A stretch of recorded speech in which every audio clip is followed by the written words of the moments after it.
और अब वक्त है आपके लिए हमारे आईटी सेक्टर पर विशेष पेशकश का, बुल वर्सेस बेयर।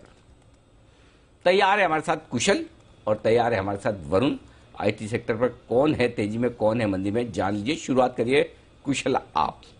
क्या बात है सर, थैंक यू। सेक्टर आपका ही है ना? सेक्टर मेरा ही है और मुझे पहले मौका देने के लिए इस माहौल में बहुत बहुत शुक्रिया सर आपका। तो सबसे पहले आईटी सेक्टर पर बुल में क्यों? आप देखिए जिस तरह की गिरावट ऑलरेडी आईटी सेक्टर में हो चुकी है जनवरी 2022 के अगर आप लेवल्स देखेंगे, उसके बाद से 20 से 40% तक की गिरावट ऑलरेडी आईटी स्पेस में आ चुकी है। बट मोर इंपॉर्टेंटली सबसे अहम बात अभी यही है कि जितनी भी मैनेजमेंट से Q1 की कॉन कॉल्स भी होती हुई दिखी थी, तो उनकी तरफ से यही बात आती हुई नजर आ रही थी कि अभी भी डील पाइपलाइन और जो क्लाइंट बजट है वो इंटैक्ट है, उस पर बड़ा असर नहीं पड़ता हुआ दिखा है। जबकि हम लगातार ये सवाल पूछते आ रहे थे कि यहां पर यूएस में रिसेशन की संभावनाएं बन रही हैं, यूरोप में भी हालत खराब है, तो इसके बावजूद भी उनका जो स्टेटमेंट है अभी भी बरकरार है।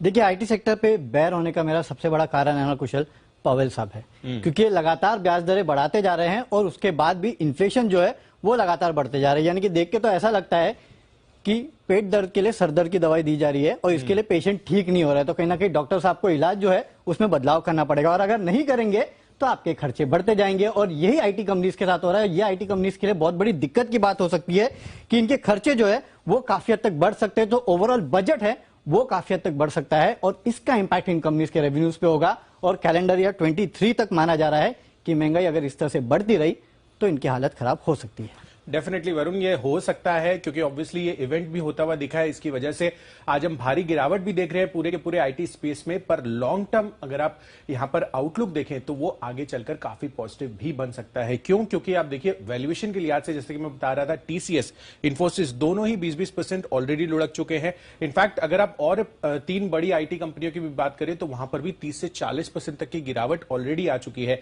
तो कहीं ना कहीं हो सकता है कि ये चीजें फैक्टर इन हो और आगे चलकर यहां पर अच्छी बढ़ोतरी भी देखने को मिले। देखिए वैल्यूएशंस नो डाउट इनके 20-30% के आसपास गिर चुके हैं, लेकिन अभी भी अगर आप देखेंगे तो बाकी कंपनियों के मुकाबले आईटी कंपनी जो है वो काफी हाई वैल्यू पे ट्रेड करते हैं। वो इसलिए ट्रेड करती है क्योंकि ग्रोथ कहीं ना कहीं नजर आती थी, लेकिन अब अगर ग्रोथ नजर नहीं आ रही है तो वैल्यूएशन जो है वो भी जस्टिफाइड नहीं है। बिल्कुल, तो देखना होगा कि यहां पर वैल्यूएशन को लेकर आगे एनालिस्ट किस तरह से मानकर चलते हैं। बट लार्जली ये भी चीज आपको ध्यान में रखनी होगी कि अट्रिशन को लेकर जो बड़ी प्रॉब्लम पिछले कुछ महीनों से चल रही थी वो कहीं ना कहीं अब रिजॉल्व होती हुई नजर आ रही है। काफी सारी जितनी भी कंपनियों से हमने बात की है वो यही कह रहे हैं कि आगे चलकर अब ये उच्चतम स्तर पर पहुंच चुका है। तो अट्रिशन रेट कम होने की वजह से कहीं ना कहीं कंपनी की जो मार्जिन है वो आगे चलकर इंप्रूव हो सकती है। एट्रिशन रेट कम ही इसके लिए हुआ है क्योंकि आपको पैसे ज्यादा देने पड़ रहे हैं और ये सबसे बड़ी दिक्कत की बात है इन कंपनीज के लिए। और केवल इंडिया में नहीं, आप ग्लोबली देखिए हर जगह इन कंपनीज को एम्प्लॉयज के ऊपर जो कॉस्ट है वो काफी ज्यादा शेल आउट करना पड़ रहा है। मार्जिन्स में प्रॉब्लम ऑलरेडी शुरू हो चुकी है और हो सकता है अगर इसी तरह से ही अपने एम्प्लॉयज को खर्चे बढ़ाएंगे तो उसका इंपैक्ट आगे चल के भी आपको मार्जिन्स पे देखने मिलेगा। कितनी सारी रिपोर्ट्स में पढ़ रहा था, सबकी सब यही हाईलाइट कर रही थी कि मार्जिन्स में दबाव भी आना बाकी है। तो देखना होगा कि मार्जिन्स को लेकर आगे चलकर कंपनी का किस तरह से प्रदर्शन रहता है। बट ब्रोकरेज हाउसेस डिवाइडेड है डेफिनेटली, क्योंकि मैक्वेरी की अभी भी 2 दिग्गज जो कंपनियां हैं इन्फोसिस और विप्रो पर ओवरवेट रेटिंग बरकरार। इनफैक्ट कुछ दिन पहले भी हमने जब लिंक किया था तो मैक्वेरी अभी भी आईटी सेक्टर पर बरकरार है अपनी ओवरवेट रेटिंग के साथ, और इन्फोसिस पर तो 1870 रुपए के टारगेट्स दे रहे हैं वो। विप्रो पे ओवरवेट के अलावा कुछ कर नहीं सकते क्योंकि इतना गिर चुका है। लेकिन हाँ, बाकी स्टॉक्स अगर आप देखेंगे तो गोल्डमैन की रिपोर्ट में पढ़ रहा था जो कि आज ही आई है, तमाम आईटी काउंटर्स पे इन्होंने अपने टारगेट काटे और खासकर इन्फोसिस देखे कहां 1700-1800 के टारगेट दिया करते थे, अब सीधे 1200 के आसपास के लक्ष्य दे रहे हैं। तो तगड़ा डाउनग्रेड जो है वो गोल्डमैन की तरफ से आया है। ओके, तो ये है आपके लिए पूरा का पूरा एक्शन आईटी शेयरों पर। शरद जी, आज के जज आप हैं आईटी शेयरों पर, किसके साथ जाएंगे, कुशल या वरुण?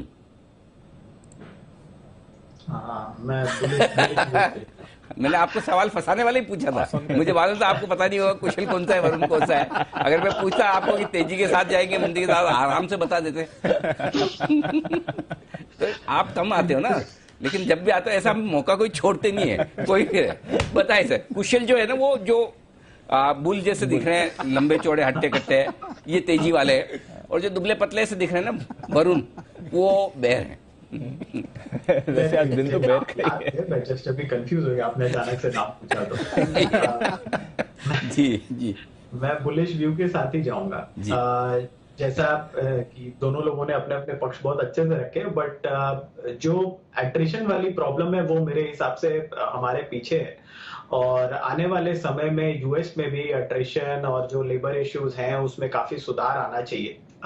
इमीडिएटली काफी सारी लीनियर एनालिसिस हो रही है जो हो गया उसके बेसिस पे। जो कुछ इंटरेस्टिंग चीजें निकल के आई हैं, एक इन्फ्लेशन की प्रॉब्लम है यूएस की। मुझे लगता है वो इतनी बड़ी प्रॉब्लम नहीं है। इन्फ्लेशन और गैस की प्राइसेस का सबसे बड़ा इम्पैक्ट यूरोप में आएगा, वो हिस्सा बिल्कुल प्रॉब्लम में रह सकता है। बट उसके अलावा कुछ इंटरेस्टिंग चीजें भी हो रही हैं, जैसे 5G की अडॉप्शन जब ग्लोबली होगी तो मुझे लगता है उससे टेक को एक बहुत बड़ा पुश मिलना चाहिए। जिस तरीके की एक्सेप्टेंस टेक की हो गई है कोविड की वजह से, बीएफएसआई स्पेस में सिर्फ उसकी लीड मिली है। अगर आप ज्यादातर डेटा देखें तो ग्लोबली बहुत सारी कंपनीज हैं जो एडिशनल पैसा कमिट करने के अभी भी बहुत इनिशियल स्टेज पे हैं डिजिटाइजेशन वगैरह के। वहां से बहुत सारा अपॉर्चुनिटी निकल के आना चाहिए पूरी स्पेस के लिए।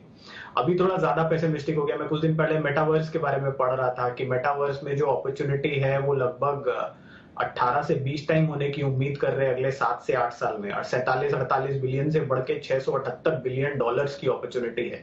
और वहां पे पहली बार है शायद कि इंटरनेशनली जो बड़ी कंपनीज हैं उनके साथ साथ टेक महिंद्रा और इन्फोसिस जैसी कंपनीज ने एंट्री ली है उस स्पेस में, और बहुत सारे यूजर केस लेवल पे उसको डेवलप कर रहे हैं, चाहे वो ट्रेनिंग के लिए हो, चाहे वो ऑयल फील्ड्स में हो, जियो स्पेशियल वर्क में हो। तो ये नई चीजें बहुत सारी निकल के आएंगी मेरे हिसाब से, जो बाजार अभी बहुत ज्यादा डिप्लीटेड वे में डिस्काउंट कर रहा है। तो मुझे लगता है इन वैल्यूएशंस पे अगर आप एंट्री पॉइंट अपना बना भी लेते हैं आईटी में, और थोड़ा बहुत समझिए 6-8 महीने कुछ ज्यादा मूवमेंट नहीं भी होती है, बट उसके बियॉन्ड मुझे लगता है अपॉर्चुनिटी साइज में कोई चेंज नहीं है। और 5G का जैसे जैसे इंप्लीमेंटेशन ग्लोबल स्केल पे और ज्यादा होता है, अब मुझे लगता है बहुत सारी नई अपॉर्चुनिटीज निकल के आएंगी, क्योंकि चाहे मूवमेंट ट्रैफिक का हो या इंटरनेट का हो, स्पीड के संग एक इंडस्ट्री में बहुत रैपिड डेवलपमेंट आता है।